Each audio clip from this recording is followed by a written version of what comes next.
మరో మాటని ఈ సందర్భంలో మనం గమనించాలి. సత్యవతీ శృతి. శృతి అబద్ధం కాదు, శృతి అసత్యం కాదు, సత్యమైనది ఆ శృతి అని భాగవతం చెబుతూ ఉంది.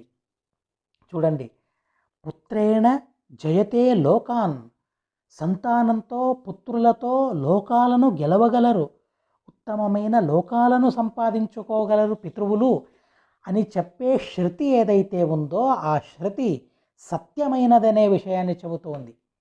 వేదాల్లో 5 మాటలు మాత్రమే సత్యం కాదు, వేదాలన్నీ సత్యమైనవే అనే విషయంలో భాగవతం ఎంత అద్భుతంగా మనకు చెబుతుందో, ఇలా సమగ్ర వేదాలు ప్రమాణాలని అపౌరుషేయాలనే విషయాన్ని భాగవతం మనకు చాలా చక్కగా బోధిస్తుంది.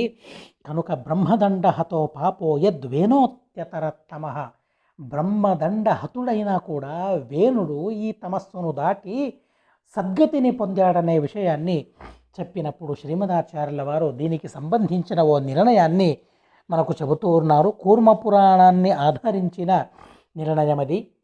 వేణుడు పరమ దుష్టుడు, వేణునికి ఏ విధమైన సద్గతి కలగలేదని అష్టమస్కంధంలో చెప్పేవాళ్ళు ఉన్నారు, భాగవతం చెబుతుంది. అలాంటప్పుడు వేణునికి సద్గతి కలిగిందని చతుర్థ స్కంధంలో భాగవతం చెబుతుందే, ఇది విరుద్ధం కాదా?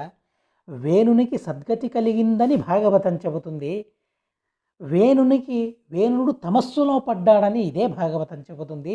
అలాంటప్పుడు విరోధం కాదా అది?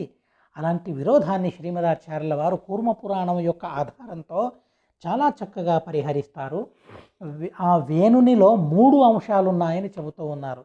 త్ర్యంశో వేన సముద్దిష్ట, 3 అంశాలు ఆ వేణునిలో ఉన్నాయి.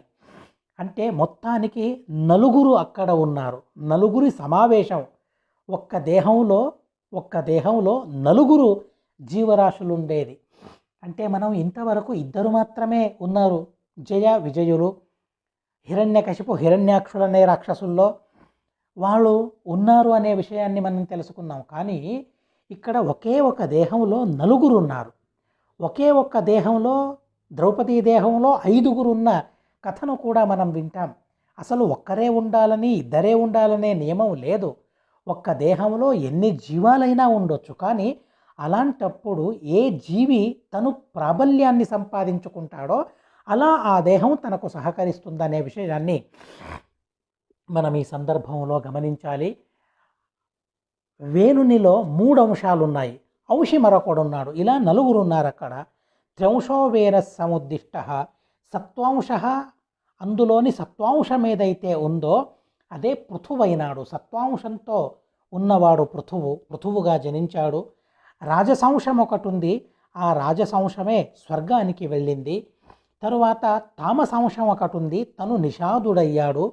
తరువాత ఆ వేణుడు మరొకడు ఎవరైతే ఉన్నాడో తను 4వ వాడు, అంశితను. అలాంటి ఆ వేణుడు ఎవరైతే ఉన్నాడో ఈ నిషాదునికన్నా అత్యధికమైన తమసుకు తను వెళ్ళాడనే విషయాన్ని కూర్మ పురాణం చెబుతుంది. స్వయం వేనశ్చతుర్థస్తు మహాతమసి పాతిత, మహాతమస్సులో ఆ వేణుడు పడ్డాడనే విషయాన్ని మనం తెలుసుకోవాలి. కనుక ఇక్కడ పృథులాంటి పుత్రుణ్ణి కన్నందుకు వేణునికి స్వర్గతి కలిగిందంటే ఎవరికి? రాజసంశానికి స్వర్గతి కలిగిందనే విషయాన్ని మనం ఇక్కడ గమనించాలనే విషయాన్ని శ్రీమదాచార్యుల వారు చెబుతూ ఉన్నారు.